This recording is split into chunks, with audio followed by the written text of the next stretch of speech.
Hello, hello, my lovely connoisseurs. I know this is coming out of nowhere because you see the bonus in the title. Well, we're having it happen right now. We're having it live. I hope everyone's doing well this lovely day slash night, depending on when you're watching this. I am the lovely voice you can't forget, the Incredible V, and I am doing one last little extra thing in Raidou. And I'm going to say this right now before people jump into the stream and, because I have such a great attention span, distract me. So yes, for those that don't know, I've beaten Raidou. Raidou Remastered, the Mystery of the Souls Army. We saw all the mysteries, we did everything. Admittedly, while the epic boss battle was awesome, could have been a little bit better. I already said my whole 2 cents on that, but there was something that came to my attention in between the episodes. At the end of last episode, which was technically finale, not only do we beat the game, I found out things about New Game Plus, unlocked Raiho, and there were some things that I realized I could have done, just didn't feel like doing. So I'm going to start by saying a couple things here. One, I decided to do some of the things that I said I wasn't going to do. Namely, I worked really hard. Very, very, very, very, very hard. Because unfortunately, when you get to this level, getting experience isn't as quick and easy as you think. So I had to grind. Oh boy, did I have to grind. Well, it wasn't the worst, because luckily, once you get to a high enough level, you could just command, the thing I summoned Aramitama to do, to just, attack people. It was fine, but the problem is it didn't give me much experience, so it just took a while. But one of the things I said I was going to do, if I were to play this, and I did, was that I made quite a lot of my demons stronger and have gained all but one demon. I went through so much, and to the point where I was pretty much giving up hope, and I decided to use a guide. Well, more like a compendium thing, because I wanted to know what demons I was missing. I didn't want to know how to do them. I just wanted to know what demons I was missing. So for those that want to know the first part of this little bonus thing, where I'm just kind of, I guess I should probably give you the background. No, that's not the right word I want to say. The setup for this bonus episode. I don't plan on it being super long, but there are basically a couple of things I want to get off my chest before I can truly feel I can say goodbye to Raidou Remastered. One, that I'm about to show you right now involving the demons of the compendium. Two, to a lesser degree, the sword alchemy thing, which I've done a couple bits on. And three, it was come to my attention that there was some DLC that was given to this game. DLC that talks about some interesting information that I don't know what it exactly is, but apparently, according to some sources online, it's a good read. And I've only done something similar to this before. Actually, funny enough, I was playing another detective game. I was playing Master Detective Archives, and I did something similar. So I don't really know what this DLC entails, other than the fact that it's apparently free to get, and it involves Gouto talking about some sort of details or summary or whatever. But I'm only supposed to have this after I beat the game. So I beat the game, so here we go. I don't plan on this being too long, like I said, but we'll see how it goes. And if you do enjoy what you're about to hear or listen, then Twitch, you know what to do. YouTube, you know what to do. Like, subscribe, follow. I really like doing this kind of content. Now, as I slowly go through this, I'm going to tell you guys right now, and I'm certain some people are probably going to pause or count. I'll go somewhat slow, even though it's just a waste of time. But I found out that there are 129 demons in this game. Thanks to, I think the site was called Game 8. I think it was called game8.com. And technically it's supposed to be 123. Oh no, 100. Yeah, 120. It's either 100. See, I can't speak English today. It's either 120 or 123, not including the DLC demons that you can get with, Zeus, which I didn't really show off, Gozuki, Mezuki. You've seen Artemis enough times because she's one of my favorites, and Fiona McCool, as I like to call him. But yeah, with them added, there's apparently 129 demons in this, including a couple demons that most people didn't know. One of them was actually a surprise to me, and I didn't even notice, but Shiva was in the freaking game. So people might know this from, watching me do the welcome wannabe. You're catching me at a very early time. People might know this from, my playthroughs of, I don't know, Persona or Shibagami Tensei. But Shiva's a secret a secret demon you can make in this game. And I made him. As you can see there, I'm 96.1%. I already know the last demon. I'm not going to do it on camera right now, but I'm going to tell you right now, the last demon is Raiho. I went back to an earlier save file because I was just making demons left and right because I wanted to do it. But yeah, I have made all 129 demons. Demons that I didn't even know were in the freaking game and beyond. I went to that level because it didn't feel right as a Mega 10 fan, personally, to not get all the demons. I don't think I've done that yet. I don't actually remember if I did it in Nocturne, but for Persona, for Shibagami Tensei, I don't want to just miss out on any demons if I can. So yeah, that's just, you know, me doing this. Yeah, perfect. So Shiva. Never would have expected Shiva was in this freaking game. But yeah, she was in the game. Which you have to do by doing, you know, Barong and Rhonda. But yeah, it threw me for a loop on that one. I didn't really show off Zeus all that much. I was going to look up how to make Zeus, but I guess Zeus is automatically part of the compendium once you get the DLC, so what's nice, I didn't have to worry about it. Of all the demons to make, this dude was the most problematic, because I had to be level 80. Some of the more observant people might have noticed, I wasn't level 80 when I beat the game. I was in like the middle 70s. I wasn't too far, but the problem is I wasn't getting experience. That's why I said I had to grind. And I only found out later because I was just, you know, for quite a few hours I was spent on this, grinding, doing the whole fighting, just trying to fight Sandalphons. Because, you know, the giant Sandalphon angels I've been fighting the last episode and last couple episodes, really, they're the only ones that really gave me a lot of experience. Which was only like 1,000. I still needed like, I think 20 or 30,000 experience, which was ridiculous. But that was the only way to do it because I made a foolish mistake. And I think it's too late to kind of warn people, but if anyone wants to get Beelzebub, which I believe is the last or the highest level demon you can get in this game, at least is what I found out, you have to be level 80. You cannot do this unless you're level 80. And the only way to do that is to seriously grind away, or you stock up on those grimoires. You might have noticed, for the more observant, I got those thin and thick grimoires. That's what she said. Those things that give you a quarter experience or a full level up. Yeah, I kind of used those because I wasn't really thinking about it too much. And, well, that was my problem. But luckily, I managed to put in some work, did the whole grinding thing, like I said in the beginning of this episode, this special I'm doing, and I made Beelzebub. Went through me for a freaking loop. Also, found out something else interesting, too, which is funny because I'm here. Apparently, Legion is surprisingly hard to get. You have to have a fusion accident. Legion is apparently a missable demon in this game. I didn't know.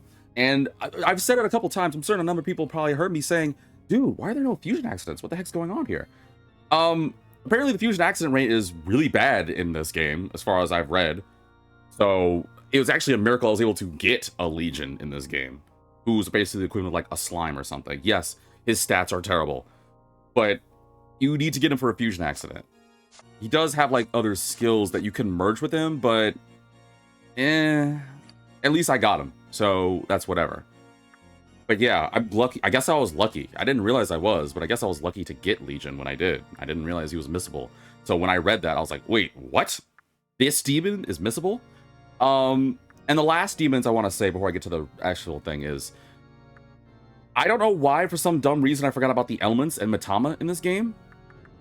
Like Earthus, Eros, Aquans, Flamus. I forgot about them. And then I didn't even remember Sylph and Undine. I don't even think I know Sylph and Undine, but these are demons that I never expect were in the game. These two demons are elements, both Sylph and Undine. Yeah, I know their skills are bad, but it's only because I was kind of going on off. Because the demons that I thought I was missing were the Mitamas, which were literally the next ones here. They're the last of the order here, the Mitama order. I had to make all 4. I only had 1, which was Ara, but I legitimately forgot the other 3. So luckily enough, most of the demons I was missing were demons that I knew and kind of knew how to make. And I didn't even have to use a guide for this. If anything, what threw me off was just being like, just doing a quick backstory was, normally in like other games, you know, like, I don't know, let's say Shin Megami Tensei 5, you would usually mix the elements together and they would make a Mitama, right? So when I was realizing I was going through, without even looking at the guide, like this was before I used the guide, because I had to use the guide to make, what did I use the guide to make, actually? Oh, I had to use the guide to make, like, some smaller, cheap level demons. I forgot, like, some of the basic ones, like Omoraki and Embu, which were just, like, really, like, base level ones. Like, yeah, I forgot, or Enku. I forgot this gross demon, and then I forgot this gross demon. So I actually had to use a guide for them. I know, I'm embarrassed to admit it, but whatever, I'm doing it. But before I used the guide and looked up them, I realized, wait, where are the Mitama demons? Because I only had Ara Mitama. So I realized, oh, wait, I could just use my knowledge of Shin Megami 5 and just use the elements. Then I forgot I didn't actually have all the elements, so I had to merge some elements together, which is not hard. You just have to match 2 demons of the same order together. I already figured that out. But what threw me for a loop, and what made me create Sylph and Undine was, I did like Earthus and Eros, I think, and I was expecting to make a Mitama. Instead, it said Sylph, and I was like, what the flip is Sylph? I thought it was like an accident or something. So I made it because it was a demon to add to the compendium. And I believe it was Flamus and Aquins that made Undine. I actually don't remember. I think it was Earthus and Flamus. I actually don't even remember, even though that was not that long ago. The bottom line is I made Sylph and Undine, but I couldn't find the Matamas. So I decided to test it. It turns out you have to make Sylph and Undine to make, I think, Nigi or Saki Matama. One of these two Matamas. And then Kushi just happened because of merging with these. But yeah, as you see, I've gotten every demon. I know it says 96.1, but technically I have gotten Raiho, which I just want to say right now. And on another note, I did do some farming and grinding. I don't have all the weapons, but theoretically I could get all the weapons. It's literally just a matter of money. I have all the axes done, which honestly led to some really good skills, especially this one. I forgot this skill was good, so I put in some work to get the money for that one. Sold a lot of stuff, farmed a freaking lot, but it took me some effort and I finally got it. So I did that. Unfortunately, I didn't get all the spears, but I'm missing like one sword? No, 3 swords. But that's, again, just a simple aspect of money. I don't really think I need to showcase that, but I just want to say it is possible, and I could do it if I were to do a true New Game Plus, which is not the point. Now, with that out of the way, that's the first of my 2 things I want to do.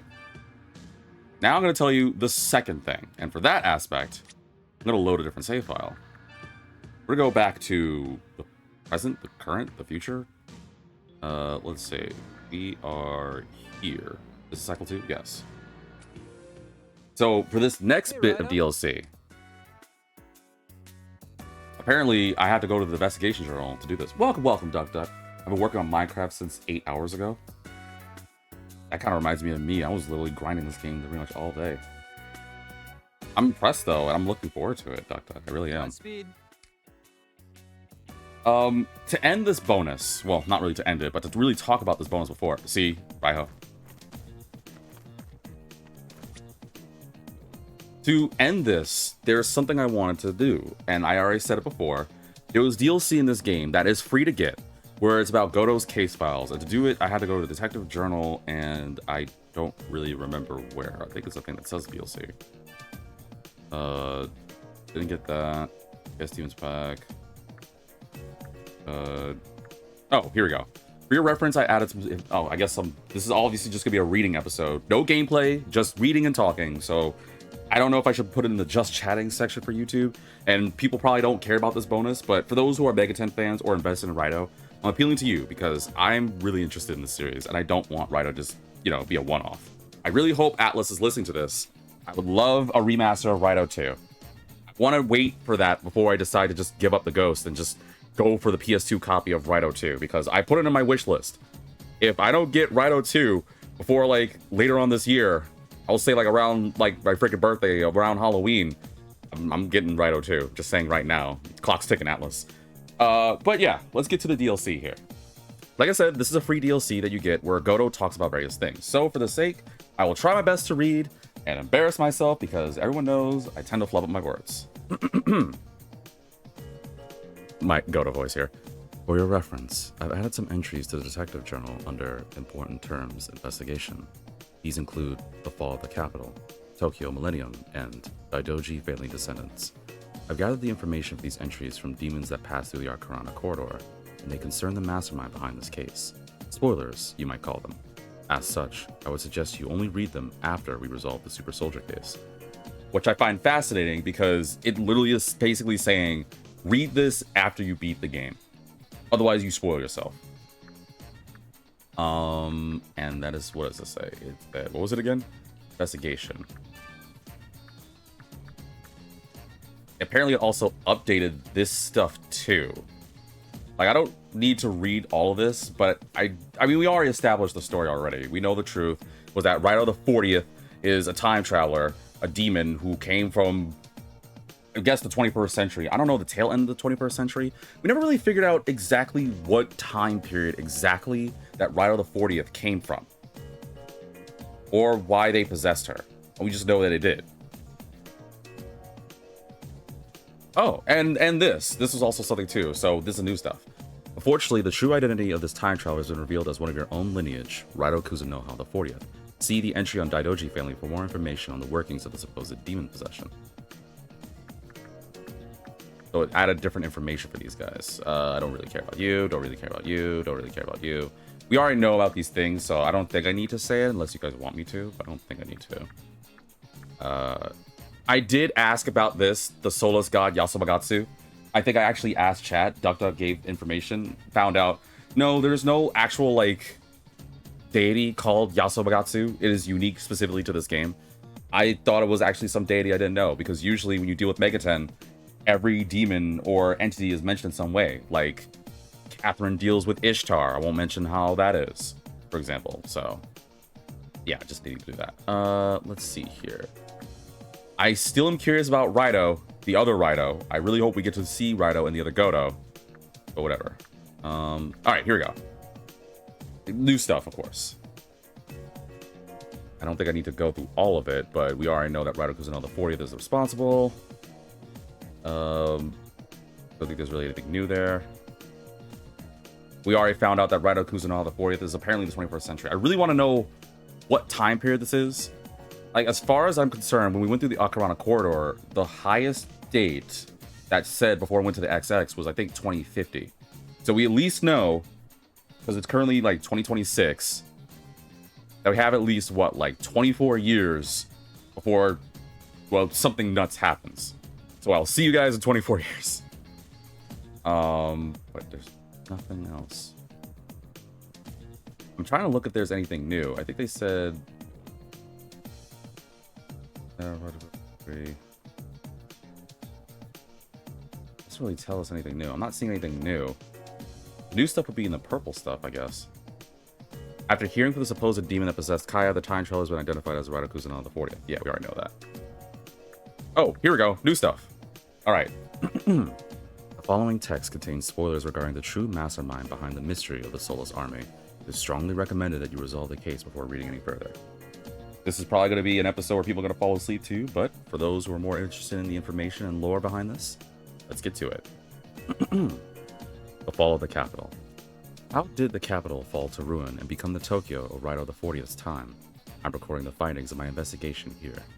First, according to Raidou, an era known as Showa typically follows the Taisho period, and during this time, war breaks out all over the world, whereby our country suffers defeat. In the aftermath, the capital becomes more commonly referred to as Tokyo, and so begins the long and difficult path to recovering from the destruction. Several decades later, thanks to the people's unrelenting effort, Tokyo becomes a thriving, modernized city. But in the 1990s, a scientist working on a means of physical teleportation mistakenly opens a portal to the realm of demons, releasing hordes into Tokyo. That's interesting. In an effort to rid the world of these demons, foreign military powers drop a powerful bomb on Tokyo in the form of a missile, similar to Dr. Tsukumo's rocket. You remember that for the episode where we saw Gouto blow up. In an instant, the once prosperous city of Tokyo is reduced to a wasteland. Several decades later, after this mass eradication, people somehow continue to survive, fighting off the demons that were not destroyed in an ever-growing cycle of life and death. Humans are not so strong that they can live on without some hope to cling to, and so they search for something that will guide them to a brighter morrow. This leads to the forming of the Order of Messiah. A cult?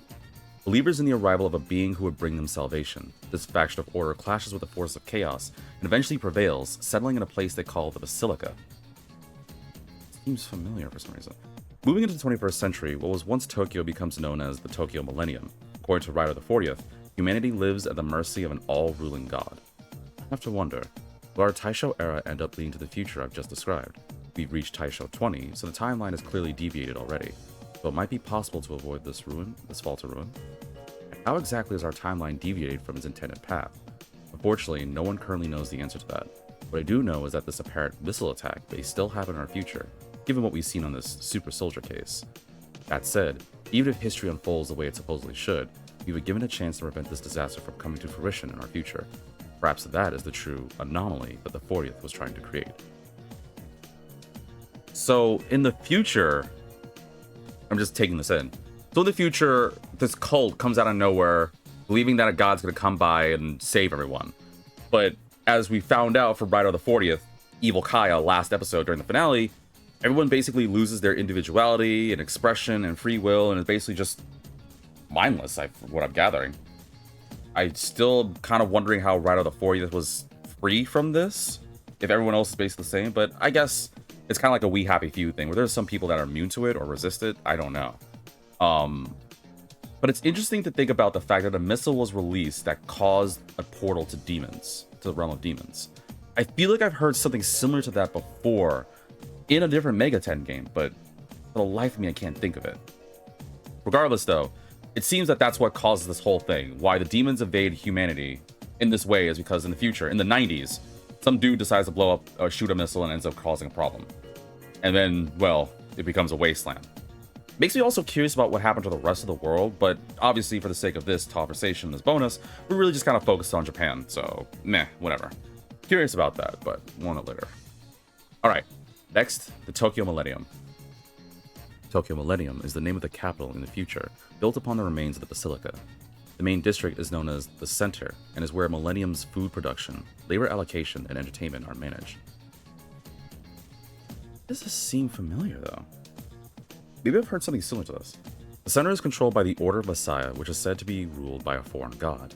However, the glaring absence of any compassionate being to bring salvation, not to mention a lack of knowledge on what this god even looks like, has instilled doubt within some of their followers.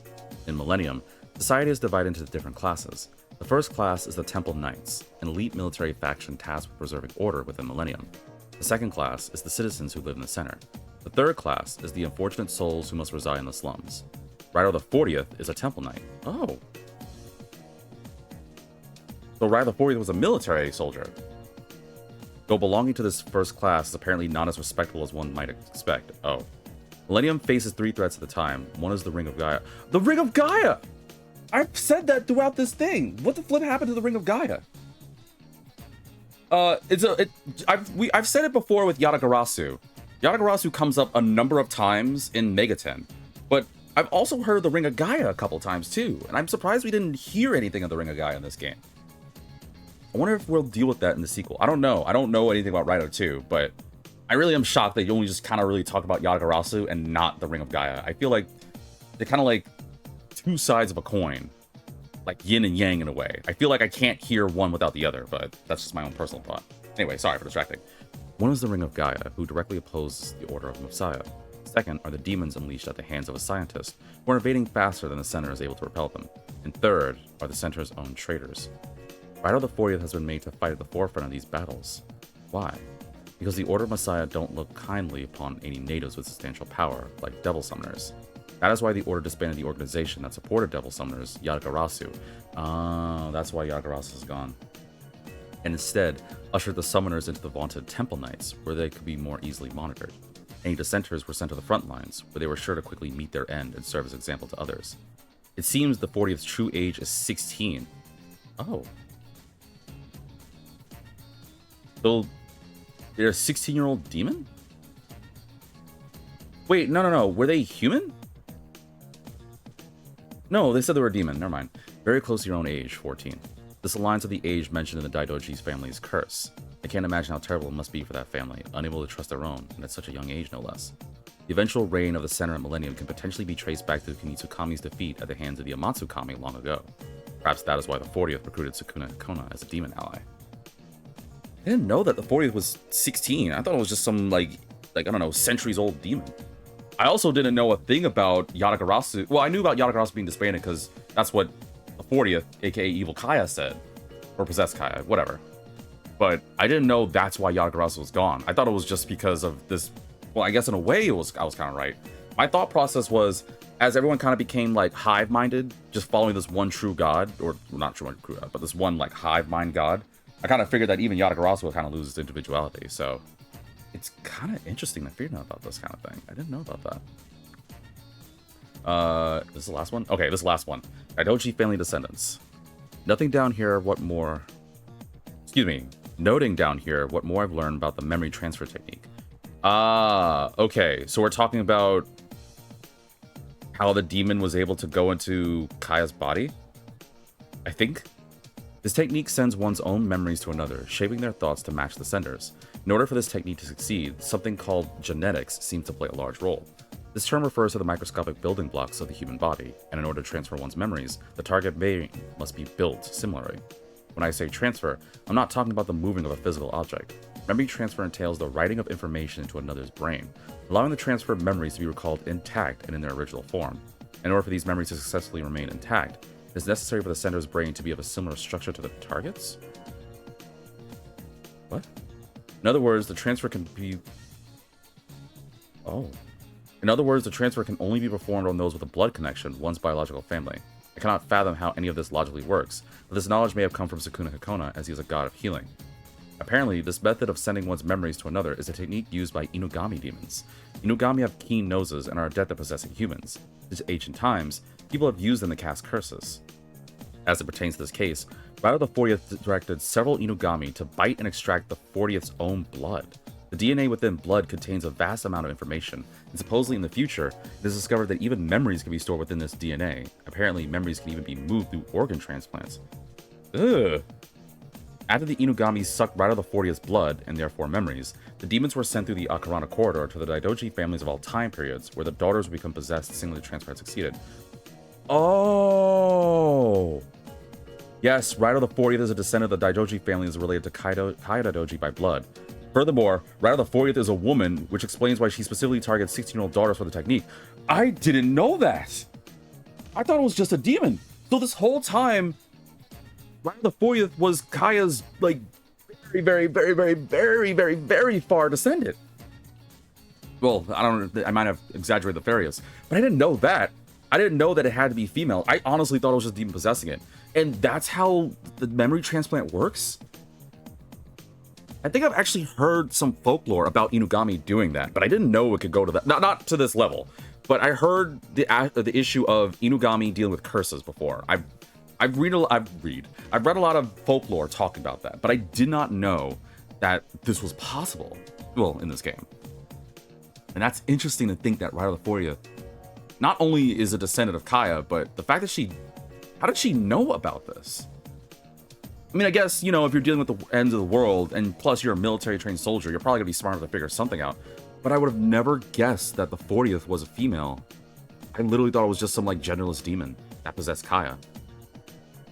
It makes me really curious to know what Raidou the 40th, like, really looks like in the future. That also makes me curious, though. I don't know if I'm, like, you know, putting the cart before the horse here. But if Raidou the 40th could do something like this, surely other people in the future could do something like this, right? I mean, it's kind of wild to think about it. The fact that in the future, you could just send your blood or organs or DNA into the past and implant it in other people, and thus you're able to kind of come back in a way? Well, I guess no. You're not really, like... It's not exactly time traveling then. Actually, yeah, this wouldn't technically be time traveling, would it? Instead, well, actually no, it's okay. The Inugami are time traveling, but Raidou the 40th isn't time traveling. She's not a time traveler. She's just having the Inugami send her memories and personality, and we'll just say her core for the sake of this. She's sending her core back in time through Inugami, and thus Kaya becomes the 40th. As far as we know. But it's not exactly the 40th. Like, Raidou the 40th is still in, well, 20XX. But I'm guessing she did that to just change it up. Which now leads to the whole, like, time paradox conversation about what's going to happen if she did succeed. And I don't know. I'm still just, like, kind of confused. I get it, though. I get this whole thing now. That's fascinating. That's a new thing. And it makes me wonder if they're going to implement something like that in future installments of Raidou. I mean, we dealt with time travel in a way, shape, or form, so I wonder what next is in store for Raidou.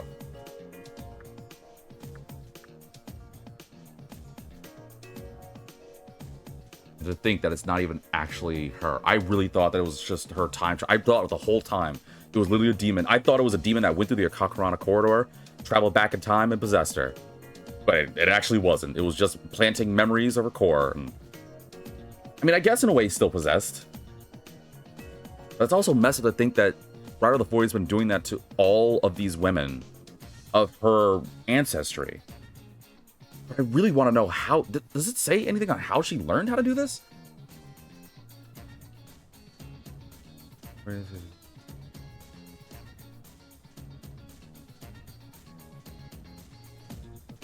Sorry, I'm kind of like skimming through this. These transfer are all affected by general stars. We know that. Raidou the 40th is the one who created the Daidoji custom, so to speak, of being possessed by a demon. They got his possession. Yeah, we got that. We already know that. The memories were sent. The demon Sukuna Kono was summoned by the 40th. That's quickly sent on a solo mission. Take over Munakata's body, complete the Super Soldier project, and abduct Kai Daidoji, complete the ritual. Which also makes sense because General Munakata was close to the Daidoji family. We already kind of figured that out. In the end, the 40th took advantage of Sukuna Hakona and the Kinitsukami, using their revenge against the Amatsukami for a more personal agenda. Although I suppose their goals did ultimately still align. Incidentally, this Raidou of the future summons and employs demons using a machine known as a comp that utilizes science and technology. It seems these machines come in a variety of forms, and the 40th is shaped like a katana. Okay, yeah, I knew that from other games. I mean, hell, just a single one out there. I did Soul Hackers 2 as a one visit, and I actually do like that game, contrary to popular belief. They have comp devices and different weapons. For those that don't know, if you play the game or if you don't know Soul Hackers 2, comps in some future Megaten games were basically like these kind of devices, sort of technology, sort of computers that basically house demons. Think of it like how Raidou uses his tubes to summon demons, but like more sciencey, which is fascinating to me. Like, if you play games like Devil Survivor, a comp would be the cell phone that the main protagonists use. Or the example I was going to say with Soul Hackers, the main character Ringo, who I freaking love, her comp device is the sword/gun that she uses. I guess technically herself. It's interesting. It's likely that this machine provided the means of summoning Sukuna Hakona. This future approach to summoning is fundamentally different from our use of spiritual power to summon demons from tubes and control them directly, like I said. Also of note, it seems the technique used to transfer the 40th memories to the daughters of the Daidoji family is an incomplete art. There's apparently a future era called Reiwa, future relative to us, that is. It appears the memory transferring technique hasn't advanced past this point. Wait, what? The technique used to transfer the 40th memories to the daughter's family is incomplete art. There's apparently a future era called Reiwa, future relative to us, that is. The memory transferring technique hasn't advanced past this point. However, since the 14th, us, defeated the 40th, no more damage should come from the so-called Reiwa era. Thus, the 40th was able to triumph over the 40th's hopes, or spirit. The 40th mentioned that a demon once said, "The people don't deserve protection." Such words must reflect the anguish and loneliness that the 40th felt. Though our enemy, I could certainly recognize that the situation was quite desperate. However, intention aside, no menace can nullify their dreadful actions. As such, the 40th's crimes cannot go unanswered. What we defeated was merely a manifestation of transferred memories. The real 40th still exists somewhere in the future. Is that person still suffering now, unable to change the future? Of course, there is an alternative, though I'd rather not think about it. Ooh. Well, that goes what I'm saying, though.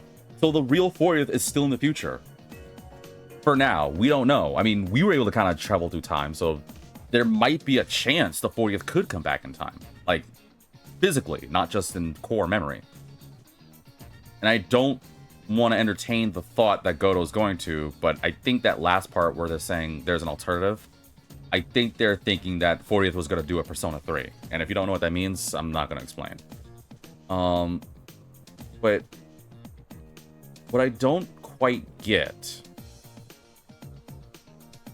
and this is maybe something that either I've missed or I'm trying to like understand, is if the 40th has been doing this over and over, why is our specific timeline different compared to other ones?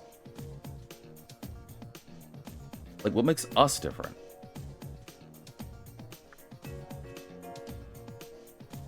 Trying to see if there's anything that might have been different, but except for the Dark Realm, you find demons are still present. 40th uses this passage and performs some ritual. This place seems to bear the name of Zervan Akarana, excuse me, the god who transcends all things, according to a Zoroastrian doctrine. Oh, I didn't know that, actually. I literally just kind of took it as, okay, corridor of time. But I don't know what makes this different. Wait. Scrum applies parallel worlds different from ours, despite clearing area to eventually worship brutality. Special note, in Raidou's timeline, the current era is Showa. Perhaps that means the Taisho era has already ended in this world. Rasputin and Kaya's possessor mentioned that our timeline is an anomaly that deviated from other versions of history. Oh, they did say that. So maybe that's what it is. Oh, you know what? That makes sense. I'm thinking about what Kaya said at the final battle. She said that she was doing it over and over and over before, or something along those lines. But our timeline was different. We're an anomaly. So it's kind of like a I'm using this to try and like wrap my head around this, but it's kind of like the Beyond the Spider-Verse movie, where Miles Morales' timeline is a total deviation compared to what was supposed to happen. In this case, Raidou, us, our timeline, our existence is a different timeline that kind of was an anomaly. It broke the mold because for what Rasputin and Kaya, I think Rasputin and Kaya did say something like this, now that I'm trying to remember, is that normally Kaya's possessor, the Raidou the 40th, would have pulled this off. But our anomaly was the one that was different. What I don't understand though is how ours became different, but I don't know if that's something that the game talked about or it just kind of happened.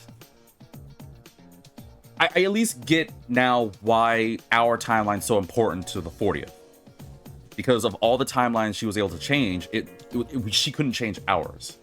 And also, it makes sense when I think about it, because in any other timeline, I imagine Raidou the 40th was able to take down any Raidou because, you know, the 40th is supposed to surpass. I think they remember saying something like that in the game, where the future installments of the Raidou Kuzunohas are supposed to surpass the previous versions. So theoretically, the 40th is supposed to surpass me, but I'm an anomaly, so I was able to beat her and change this timeline's history. I don't know if that means I'm going to go to other timelines. I don't even want to go into that kind of thought because that's going to give me a headache. But that is fascinating to think that an anomaly like me can cause all this. And it makes me really wonder what this is going to leave in store for the future. I guess there's no point thinking about it, but I do also know that Mega 10 has definitely had a history, especially for games like this or even just Shin Megami Tensei, where they talk about various different realities. Like, they talked about it in Nocturne and Shin Megami 5, for example, where the game timeline, where if you know or if you play the game timeline that you're currently in is just one timeline, one deviation compared to an infinite amount of realities. Like, there are so many realities, it's probably even more ridiculous than the Marvel universe. So I don't want to think about how many realities there are or how many parallel worlds there are. We at least know there's one. There could be an infinite number, but it is fascinating to think about the fact that our timeline, this reality that you're watching me go through right now, we're sharing together, is an anomaly that was different. The 40th had to change it because she changed everything else and had to make sure that it didn't lead to this reality of the future reality where everything sucks. And yet, we managed to win. She did, though, say that no matter what, we were going to suffer and go through despair and betrayal. And that really makes me wonder the future of Raidou. I really want to know what the next installment has, because I can't imagine they're going to end Raidou like this. They have to talk about more. I know that there's a sequel. I've had people tell me there was a sequel. Hell, Bayo popped up a couple times saying that there was a sequel. I already knew that there was a second Raidou game, but again, I don't want to get it just immediately because I don't know what that's going to have in store for me. But I am curious. I really want to know what the next installment is. What is the future of this anomaly, this timeline that we're in? Are we going to deal with Raidou the 40th again? And also, are we going to get Gouto back? You know what?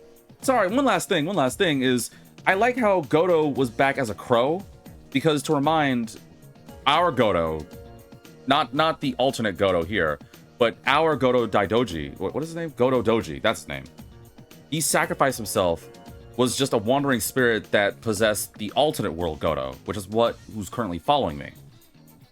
But as far as I guess, the alternate world Gouto went back to the alternate world Raidou. I know this is confusing, just bear with me. Watch streak reached? Currently on a 10 streak streak? Jeez, you've been watching me for 10 streams? Holy moly. Man, I do not deserve you guys. Thank you, Doc. That's so sweet. That's crazy. I need to get you to watch more of me. But no, I really do appreciate it. That's amazing. I can't believe you do this. That's so sweet. I feel so honored. Gotta be naked now? No, you don't. But what I was gonna say is, so our Gouto possessed the, oh jeez. Even during a bonus you do a bad pun like that? Anyway, so our Gouto possessed the alternate world Gouto. I know this is confusing, just bear with me. Just see if you can follow with me, right? So our Gouto possessed the old Gouto, the alternate world Gouto. At the end of everything, oops, wrong button. At the end of everything, alternate world Gouto went back to his timeline to alternate world Raidou. Meanwhile, our Gouto possessed the crow for some reason. I guess it was just the quickest thing to possess. So now my question is, I guess the two other questions I have to say is, A, is Gouto going to go back to a cat, or is Gouto now going to be a bird? Actually, 3 questions, excuse me. 2, what does this have to do with Nocturne? Because if people, most of you guys probably don't know, one of the first games I actually did on this channel, actually it was one of the first games I think I actually completed on this channel, was Shin Megami Nocturne, because I never played Nocturne. Never going back to that nightmare again. You can't pay me enough for that. But in that game, even though it was a really bad remaster, they could have done better, at least for the sound, but you know, what it is what it is. They had a game function where you had Raidou and Gouto, and I never knew. I heard rumors and saw bits and pieces, but I never knew exactly. So how does that Raidou and Gouto fall into piece with Nocturne's Demi-Fiend? Like, how does that happen? Is he another Raidou for another reality? And is that different from this Raidou that you're seeing right in the strain? And that's why we get to the really confusing stuff, because I don't know. I'm assuming it's an alternate Raidou and an alternate Gouto, but then it just gets to the whole confusion thing. And the last question I was going to say, since I'm already trying to draw a parallel to Nocturne, is what the flip is Gouto? Like, I don't think, did it say anything about Gouto?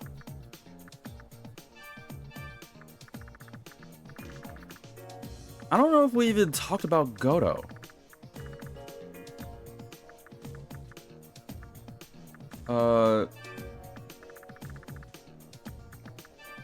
Is there like a thing that talks about like the data of us? Like ourselves? I'm just kind of like rushing through. I want to see if there's like anything about Gouto, because I'm curious about Gouto. Like, how is he when the game's difficulty is too high? Yeah, right. I feel like actually the game could have been a little harder. I don't think any of this supports. No. Oh, here we go. Year of birth, forgot, no use remembering. Occupation, partner, current Raidou. Nice tail. Official name is 148. Due to certain circumstances, his soul now inhabits... Wait, is it 148? Due to certain circumstances, his soul now inhabits the body of a black cat. But who is he? Currently acting alongside Raidou the 14th, us, as ordered by the Kuzunoha clan. Gouto has a deep understanding of the dangers involved with the duties of a devil summoner. He champions the importance of remaining cautious while carrying out missions. He wishes to instill the same mindset in Raidou. Gouto is not actually a cat. He has full command of human speech. Each pattern is somewhat old-fashioned. The name Gouto Doji can be interpreted as one who fights while bearing the burden of having disregarded the rules. This refers to the apparent violation of precepts of the Kuzunoha and consequent retribution. As for the truth of the matter, perhaps I'll fill you in some other time. Oh, God, I want to know who Gouto is. I mean, I'm also kind of curious about myself, too, but I'm so curious about Gouto now. I guess I just kind of... I feel like I read that, but I forgot. But now I'm, like, really, really, really curious about what Gouto did.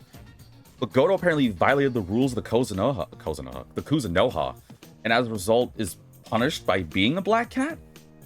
But now I'm wondering whom he was. What was Gouto before he became a cat? I like the fact that he's, you know, working alongside us, but I'm really curious. He must have done something really bad if they moved his soul to a cat. I have to imagine he must have been human, right? Maybe he was a devil summoner that, like, messed with the Kuzunohas, and as a result, he's like, oh, well, you screwed up. Well, no. They said a violation of the precepts of the Kuzunoha. That basically means that he broke the rules of the Kuzunoha clan. That makes me have to think that maybe Gouto is a part of the Kuzunoha clan? Or a Yatagarasu member? And did something heinous? I don't know. But I'm really curious about Gouto. And I don't know if the second game will tell me, but Atlas, I need to know about this. And... Daigaku emo with lots of honey? I want to know, like...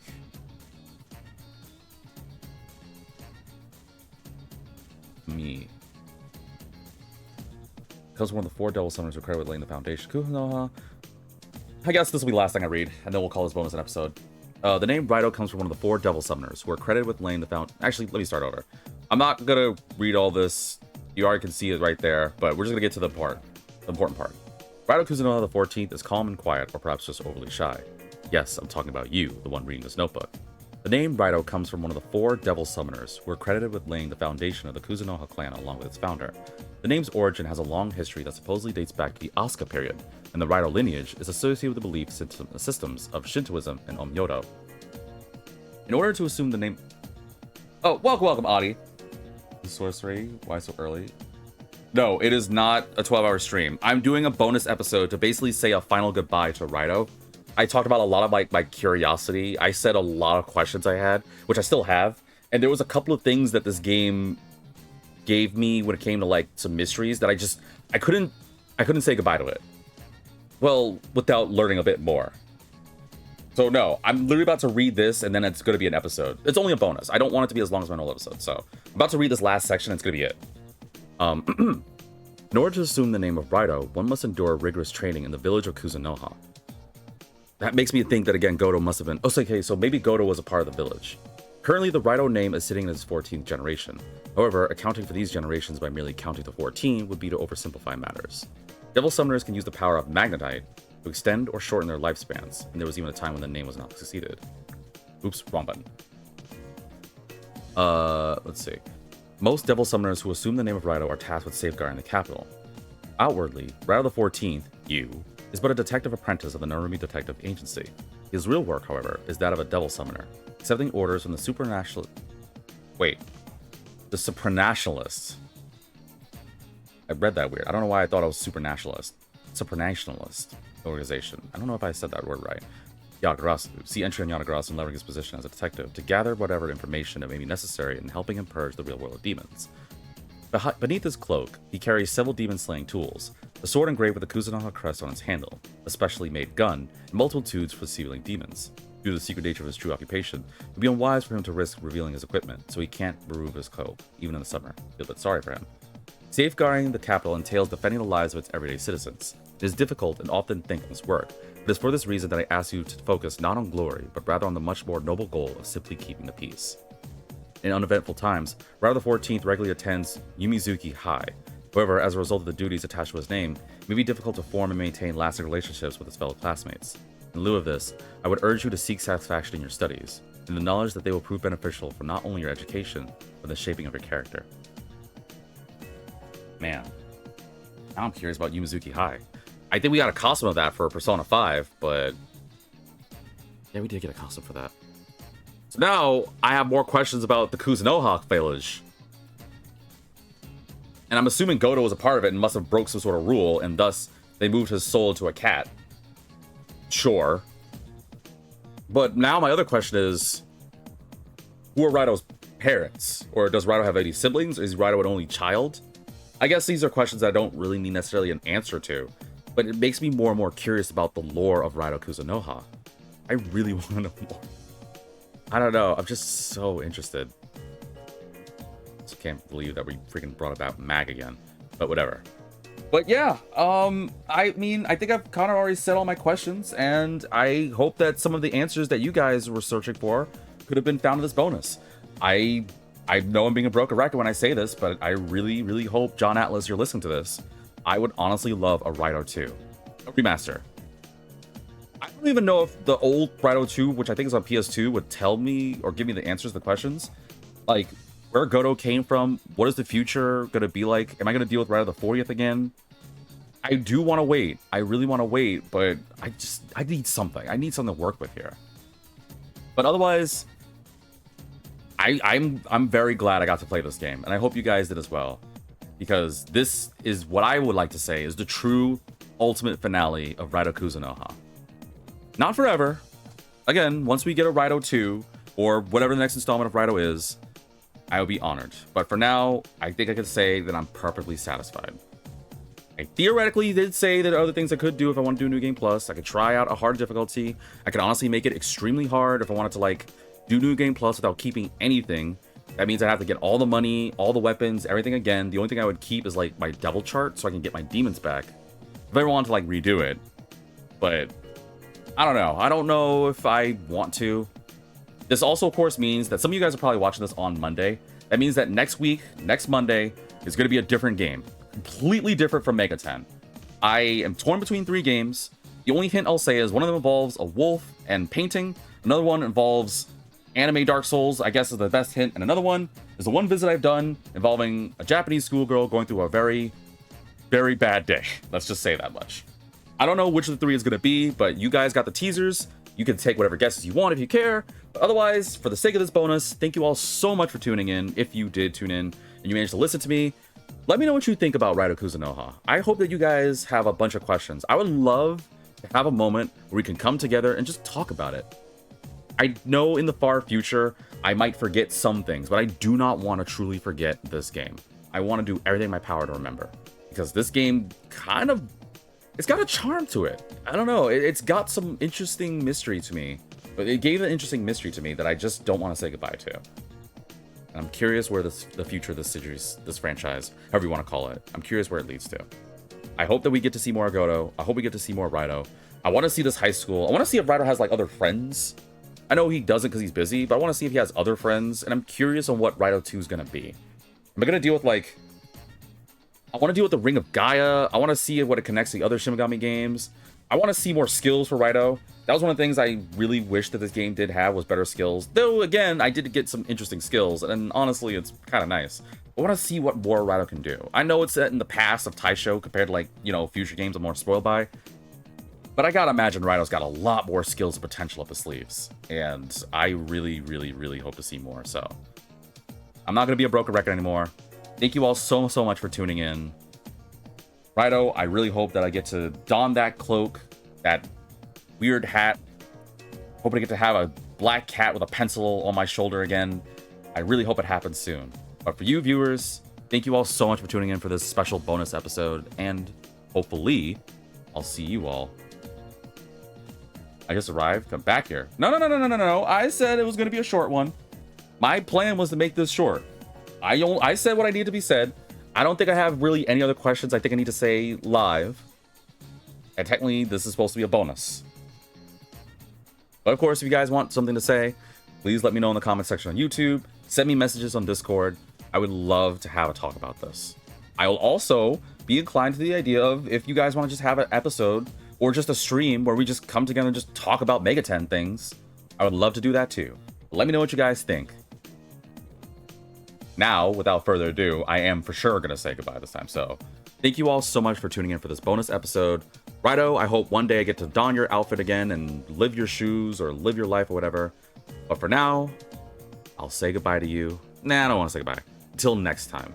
And for you viewers, I'll see you all in a new adventure.